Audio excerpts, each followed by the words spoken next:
Welcome to Grave Whispers. I've sifted through case files, newspaper clippings, and overlooked details to piece these stories together. Some of the cases you'll recognize, others you may not have heard of, but all hold something worth uncovering. What I've found isn't always neat, and it isn't always complete, but it's real, and now it's yours to hear.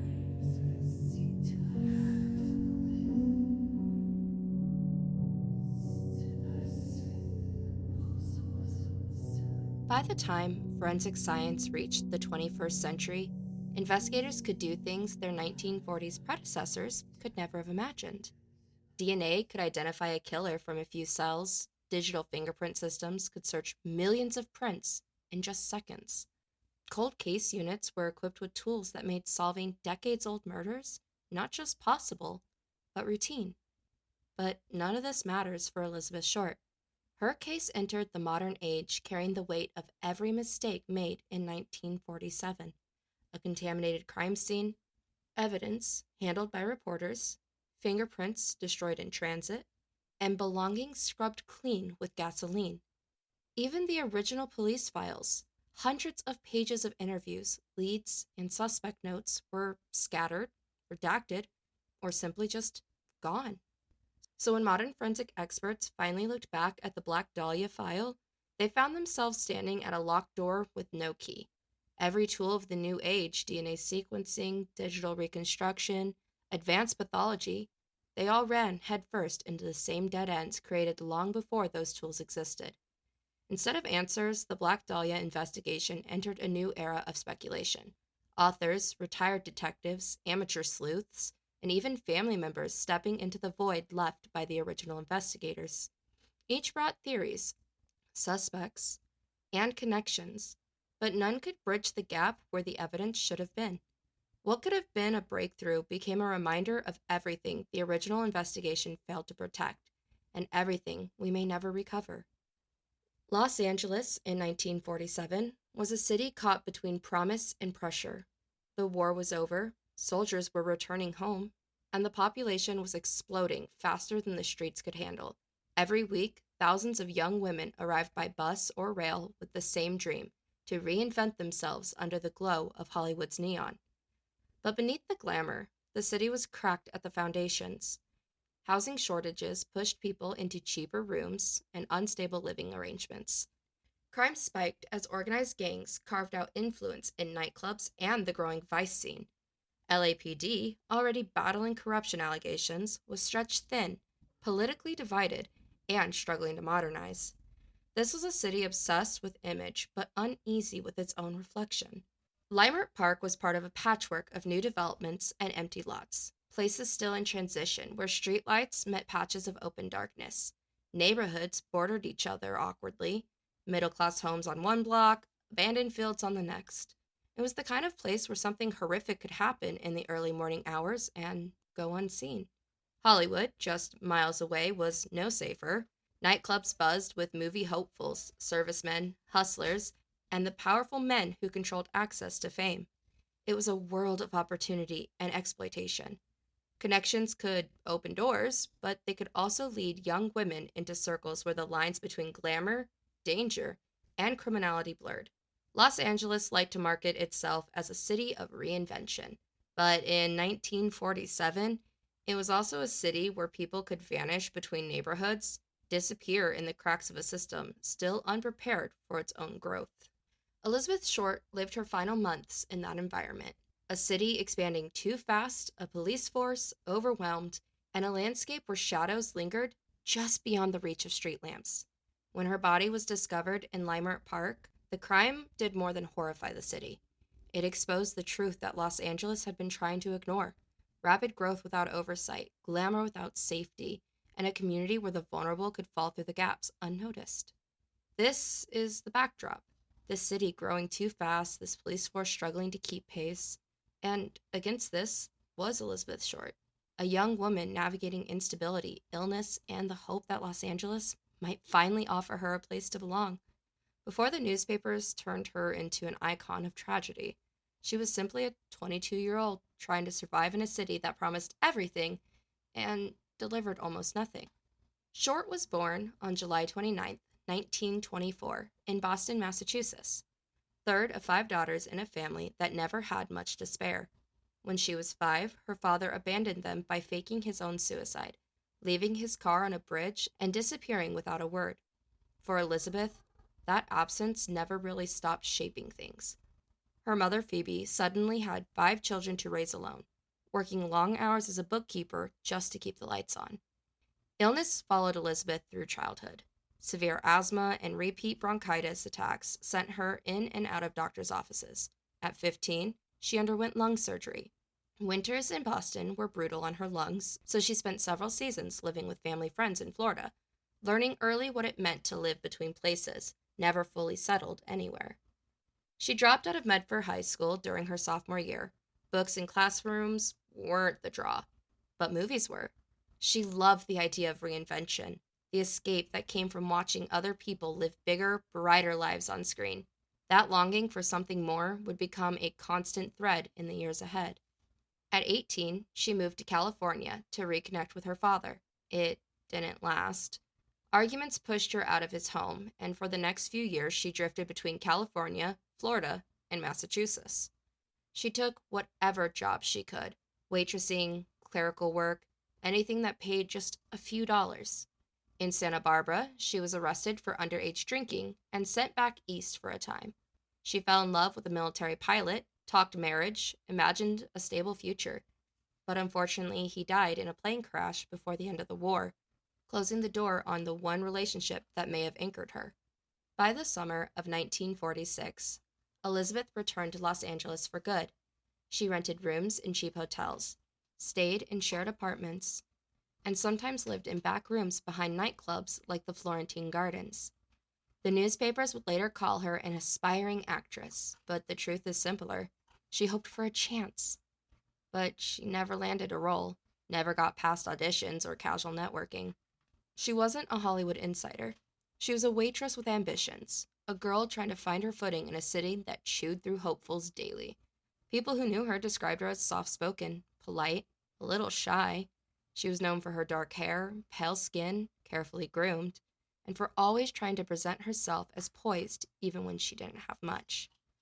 Friends said she often talked about wanting stability, a husband, a family, a life that felt safe. But she lived transiently, often broke, moving between the spare couches, back rooms, short-term rentals that made up the underbelly of Hollywood's housing maze. Illness, poverty, and restlessness pushed her from place to place, making her vulnerable in ways Los Angeles had no systems to protect. Now knowing the community that Elizabeth lived in, let's switch to her moments right before her disappearance. In a city as sprawling as Los Angeles, a person can move through dozens of streets and neighborhoods without leaving much behind, but in this case, the records narrow quickly. The final documented portion of Elizabeth Short's life begins on January 9, 1947. On that morning, she traveled from San Diego to Los Angeles with Robert Manley, more commonly known as Red, a married salesman who had accompanied her during a brief stay in San Diego. Manley later became an early subject of investigative interest due to his proximity to her in the days preceding her death, though he was ultimately cleared of any involvement. Upon arriving in Los Angeles, Manley dropped Short at the Blitmore Hotel, located in downtown. Short informed him that she planned to meet her sister, who she believed to be visiting from Boston. Hotel employees recalled seeing her in the lobby during the afternoon and evening, and several noted that she used the lobby telephone while waiting. No evidence, however, indicates that the anticipated meeting ever occurred. Short's movements following her departure from the Blitmore remain only partially documented. A reported sighting places her at the Crown Grill Cocktail Lounge located on South Olive Street later that same evening. This sighting, while widely referenced in case histories, remains unverified and represents the last potential account of her seen in a public setting. Between January 9th and January 14th, Short's whereabouts are unknown. This 5-day period constitutes a significant gap in the timeline and has complicated efforts to reconstruct the circumstances that led to her disappearance and death. The absence of reliable witnesses or physical documentation during this interval has generated substantial speculation, but no definitive conclusions. Forensic examination conducted after the discovery of her body established that Short likely died during the late hours of January 14th or the early hours of January 15th. This estimated time frame suggests that the final hours of her life unfold less than a day before her body was found in a vacant lot in the Leimert Park neighborhood of Los Angeles. On the morning of January 15th, 1947, Short's body was discovered in a vacant lot in Leimert Park neighborhood. The discovery was made shortly before 10 a.m. by a local resident, Betty Bersinger, who was walking with her young daughter. At first glance, Bersinger believed she was looking at a discarded mannequin due to the body's pale coloration, positioning, and absence of visible blood. Upon closer observation, however, it became clear that the object was a human corpse, prompting her to contact authorities. Responding officers were initially dispatched under the assumption that a drunken individual or transient might be lying in the lot. This misclassification reflected the limited information provided by the initial call. Upon arrival, officers immediately recognized the gravity of the scene. The body had been severed at the waist, the two halves placed several inches apart, and positioned deliberately in a manner that suggested staging rather than accidental placement. The corpse had been washed clean, and all blood had been drained, indicating that the murder had occurred elsewhere before the remains were transported to the lot. The officers on scene took preliminary steps to secure the area, contacting supervisors and additional units to assist in managing what quickly became a high-profile homicide investigation. Early efforts included establishing a perimeter and maintaining distance between the remains and the growing number of onlookers. However, the rapid arrival of passerby and members of the press created significant challenges for crime scene preservation. Foot traffic around the lot destroyed potential trace evidence such as tire impressions and footprints before they could be examined or photographed. Despite these complications, investigators identified several notable pieces of evidence. A cement sack containing watery blood was located nearby, along with a single heel print and tire track in the soft ground. These items suggested that the killer likely transported the body to the scene and staged it under cover of darkness. Because the victim's face had been extensively mutilated, identification could not be made by visual recognition alone. Detectives therefore obtained fingerprints from the body, which were transmitted via early wire photo technology to the FBI Identification Division in Washington, D.C. Within hours, federal records confirmed the victim as 22-year-old Elizabeth Short. Following the initial processing of the crime scene, attention shifted to the medical evaluation of the remains. The autopsy conducted the next day offered a detailed account of the injuries and provided the first substantial evidence regarding the cause and method of death. Even for seasoned investigators, the findings were hard to process. What the medical examiner documented didn't just confirm the brutality of the crime, it revealed a level of precision that immediately raised questions about who could have carried it out. Elizabeth was 5'5", weighed about 115 pounds. The most striking injury was the complete bisection of her body at the waist. This wasn't a rough cut or a chaotic act of violence. The separation was done cleanly through the second and third lumbar vertebrae in a way that mirrored a surgical technique known as hemicorporectomy. It was a method taught to medical students in the 1930s, and the lack of bruising around the incision confirmed that the cut was made after she was already dead. The examiner also cataloged extensive wounds across her body. The most visible were the deep lacerations carved into her cheeks, cuts that stretched from the corners of her mouth all the way to her ears. Additional sections of tissue had been removed from her breast and thigh, and her skin showed smaller cuts and abrasions scattered across her arms and torso. The official cause of death was a combination of cerebral hemorrhage and shock from facial lacerations.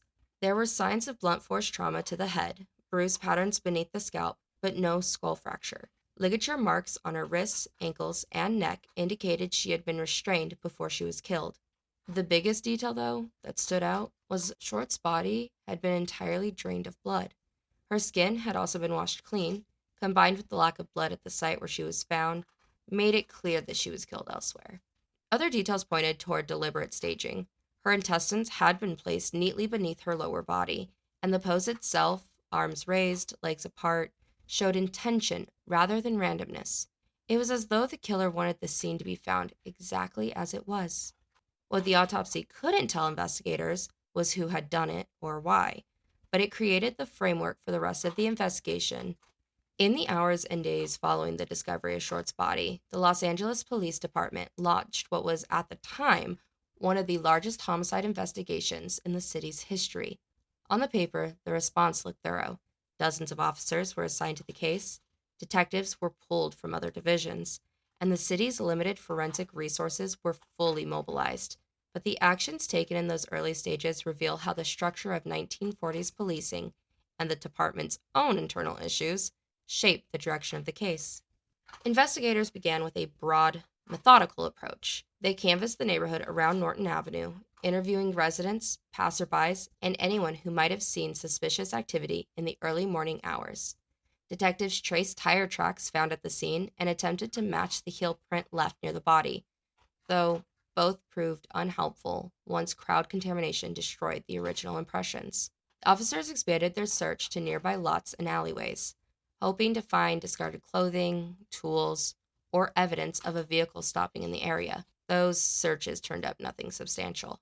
Once the identity was confirmed by FBI fingerprint match, investigators shifted towards reconstructing her recent movements. LAPD detectives contacted friends, employers, and acquaintances across Los Angeles, Hollywood, and San Diego. They questioned individuals who had housed her in the weeks prior, including her roommates, acquaintances from nightclubs, and anyone who may have seen her between January 9th and 14th. This effort produced multiple leads, but no consistent timeline, an early sign of just how transient her movements had been. At the time, the LAPD implemented a more aggressive strategy, a citywide dragnet.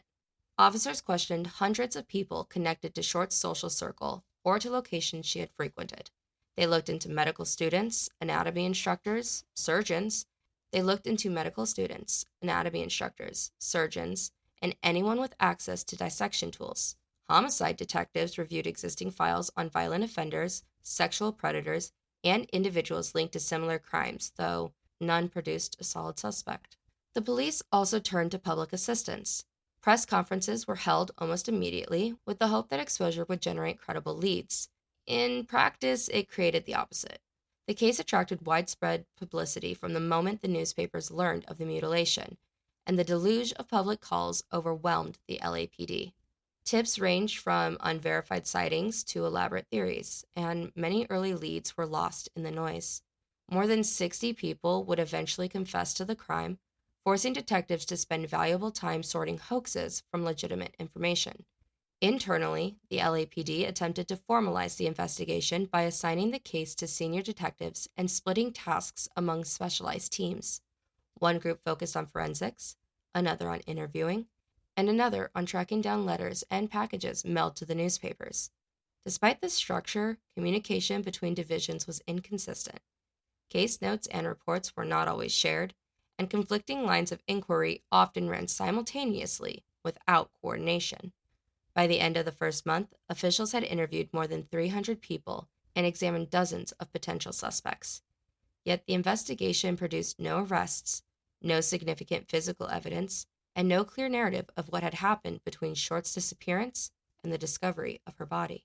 As detectives worked through interviews, neighborhood canvasses, and an expanding dragnet, the investigation took an unexpected turn. Instead of new leads coming from witnesses or physical evidence, they began arriving through mail. Within weeks, the LAPD and local newspapers were receiving letters and packages from someone claiming to be the killer or someone determined to insert themselves into the case. The most significant communication arrived on January 24th, 1947. At the offices of the Los Angeles Examiner, the envelope immediately stood out. The address had been created using cut and pasted letters from newspapers and magazines, a deliberate attempt to obscure handwriting and create a dramatic, taunting effect. Inside the package were several items, unmistakably belonging to Elizabeth Short. Her birth certificate, photographs, business cards, scraps of paper with names and phone numbers, and even her address book. Every item inside the envelope had been washed with gasoline. This is the same method that was used on Short's body. This detail alone suggested that the sender wasn't an opportunistic hoaxer.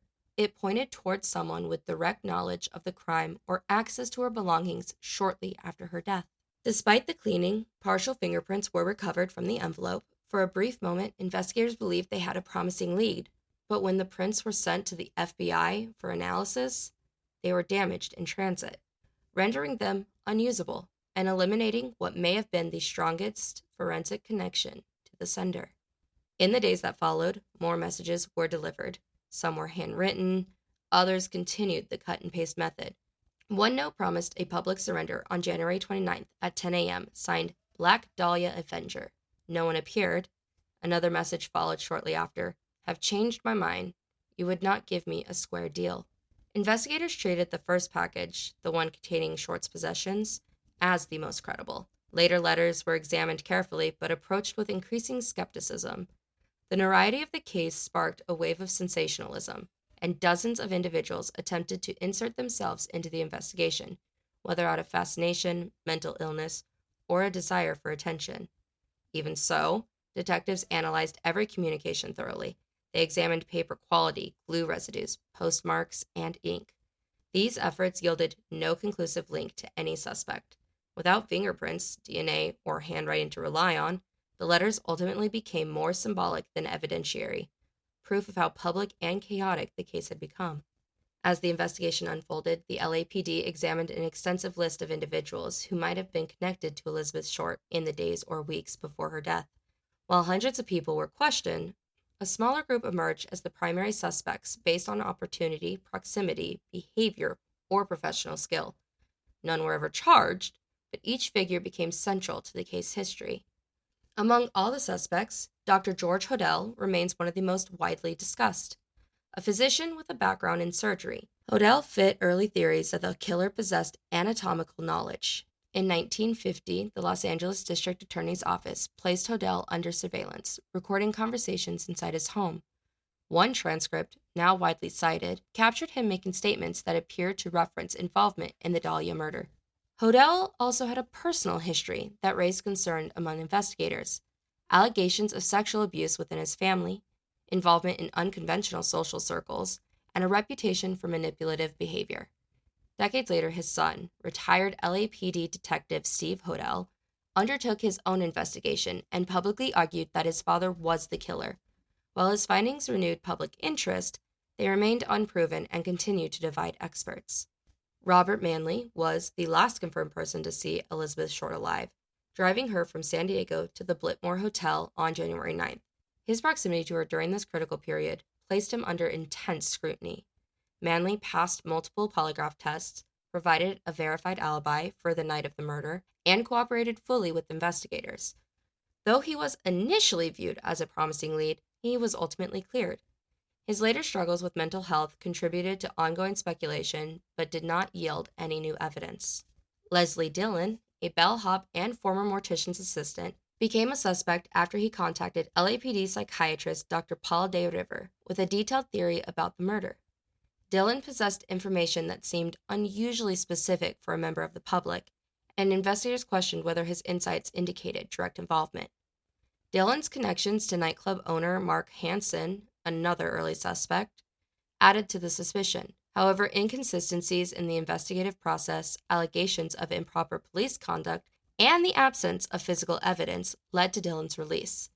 His case remains one of the most debated episodes in the investigation, cited both as a potential missed opportunity and as a cautionary example of flawed police tactics. George Knowlton's alleged involvement emerged decades later, based on claims made by his daughter, Janice Knowlton, who stated that she had recovered memories of witnessing her father murder Elizabeth Short. These claims prompted a police search of the former Knowlton residence, but no physical evidence was found. Mental health professionals and investigators expressed skepticism regarding the reliability of recovered memory testimony, and Knowlton was not considered a credible suspect by law enforcement at the time. Jack Anderson Wilson, commonly known as Arnold Smith, came to attention largely through the work of author John Gilmore, who claimed that Wilson had confessed to knowing details about the murder. Wilson's criminal background and reported presence in the same social environments as Short made him a subject of interest, but he died in a fire in 1982 before investigators could pursue the lead. No verifiable evidence linking him to the crime has been produced. Patrick O'Reilly, an orthopedic surgeon with documented surgical experience, was connected to figures in Short's social circles, including Mark Hansen. O'Reilly had a history of violent behavior, including an assault on a woman several years earlier. Investigators noted that his medical expertise and the similarity between his personal surgical history and some of the injuries found on Short's body. However, No direct evidence placed him with Short in the days before her death, and the case against him remained circumstantial. As the owner of the Florentine Gardens nightclub, Mark Hansen provided housing to several young women, including Elizabeth Short, during her time in Los Angeles. Witnesses described his relationship with her as complex, friendly at times, tense at others. His name appeared in her address book, and he had access to individuals later investigated as possible suspects. Hansen was questioned extensively, but ultimately cleared after providing a solid alibi and cooperating with investigators. Even so, his connection to key witnesses and figures in Short's social network has kept his name in the ongoing theories. Despite the investigation's scope and the prominence of these individuals, none were ever formally charged. Each suspect presented compelling elements, medical expertise, proximity, behavioral red flags. But the lack of definitive forensic evidence, compounded by early missteps in the case, prevented investigators from establishing a conclusive link. The suspect list reflects the larger challenges of the Black Dahlia investigation: a crime of exceptional brutality, an absence of intact physical evidence, and a sprawling social landscape that offered more speculation than answers. Even as the detectives examined individual suspects, the murder of Elizabeth Short was rapidly becoming more than a criminal investigation. It was a cultural event, one that exposed anxieties within Los Angeles and drew national attention. The public response, shaped by fear, speculation, and sensational reporting, fundamentally altered the environment in which the investigation unfolded. As the public response grew, the role of the media became impossible to ignore. Newspapers didn't just report on the case, they actively shaped it. And one of the most enduring examples of that influence is the name that would come to define Elizabeth Short in the public imagination: the nickname Black Dahlia. It has become inseparable from the case. But it wasn't an official label or term used by investigators. It was a media invention, one born from a combination of sensationalism, aesthetic suggestion, and the era's fascination with both Hollywood glamour and crime. Shortly after the discovery of the body, reporters from the Los Angeles Herald-Express, the Los Angeles Examiner, and other major papers began aggressively searching for angles. The city was already in the middle of a post-war competition among newspapers, each fighting for circulation and attention. The Dahlia case, with its shocking brutality, seemed almost tailor-made for high-impact headlines. The nickname itself likely emerged from a casual conversation with individuals who knew Short, particularly young women who lived near the Florentine Gardens nightclub where she had occasionally stayed. Some remembered she dressed predominantly in black, wore tailored dark outfits, or styled her hair in soft curls reminiscent of film noir actresses. Around the same time, a popular film titled The Blue Dahlia, a 1946 thriller starring Veronica Lake, had been circulating in theaters. Reporters made the connection quickly, blending noir imagery with Short's appearance to craft a moniker that would stand out on the front pages. Once the term appeared in print, it spread rapidly. Headlines used it to draw attention, and within days, the name overshadowed Short's real identity. Instead of being described as a young waitress or an aspiring actress, she became a character, an archetype the press could shape for a narrative effect. The nickname allowed newspapers to frame the case within the language of Hollywood drama, turning a homicide investigation into something that resembled a crime novel unfolding in real time. This naming also played into deeper cultural dynamics of the period. Post-war America was enamored with film noir, glamour, and stories of dark intrigue. Labeling Short the Black Dahlia aligned her image with that aesthetic, reinforcing sensational elements while distancing the public from the reality of her life. The name had power because it fit a fantasy the culture already wanted to believe, a fatalistic story of beauty, crime, and tragic mystery. But the nickname also had consequences. It encouraged the press to emphasize myths and rumors about Short's lifestyle, constructing a persona that often bore little resemblance to the truth. The more the media amplified the Black Dahlia narrative, the further Elizabeth Short herself receded from the story. Her real identity, her struggles, hopes, her human complexity, was eclipsed by a name crafted for impact, not accuracy. In the end, the title Black Dahlia became both a symbol and a distortion. It shaped how the public viewed Elizabeth Short. how the investigation was remembered, and how the case entered American cultural history.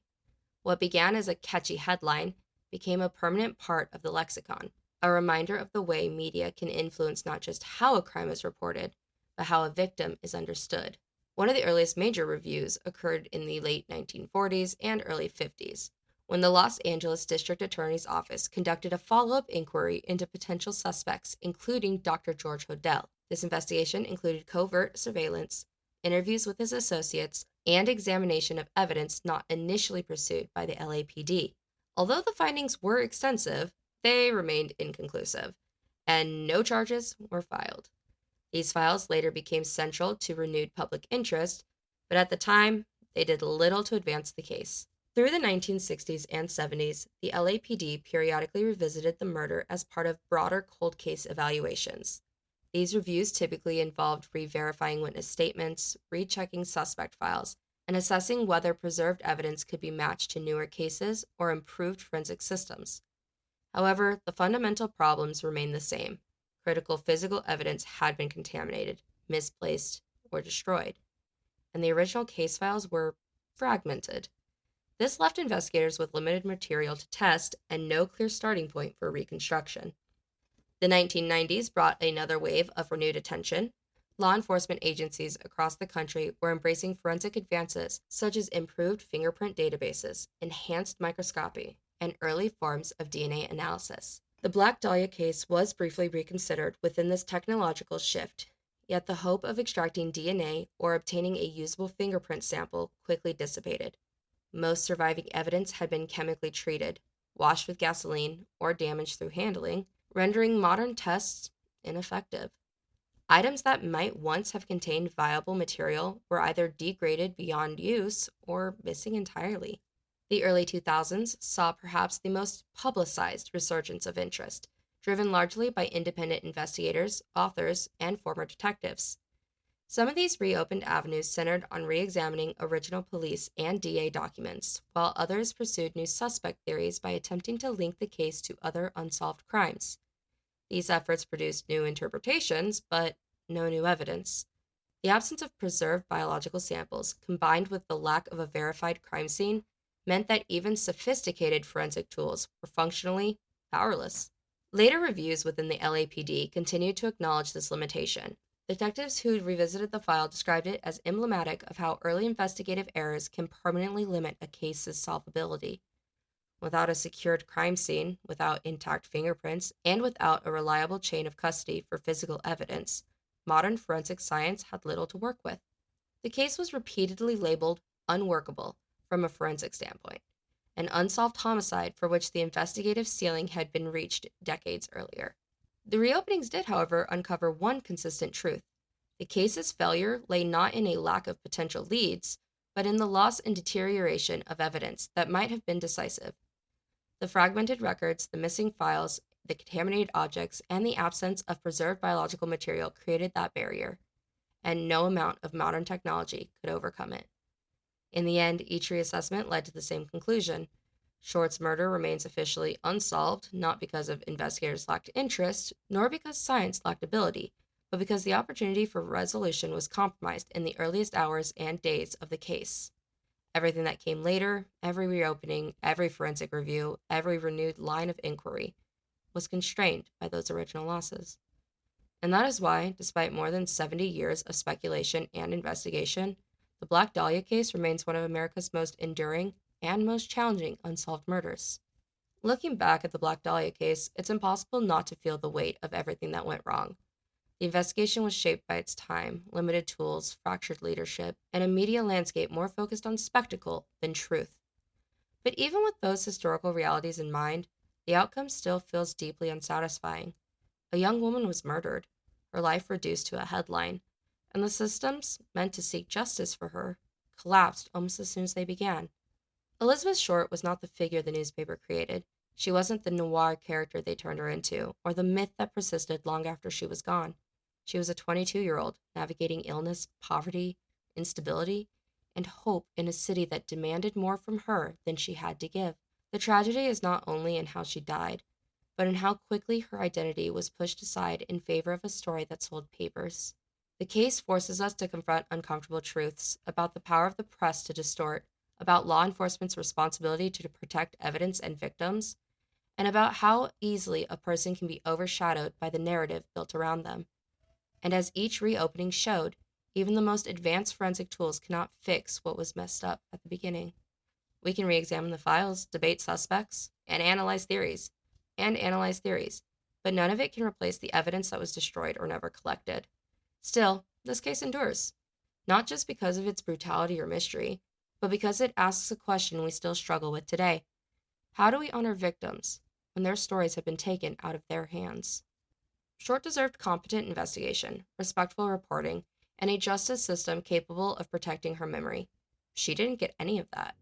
What remains is a reminder of the consequence of failure, of the cost of sensationalism, and of the responsibility we hold when we retell these stories.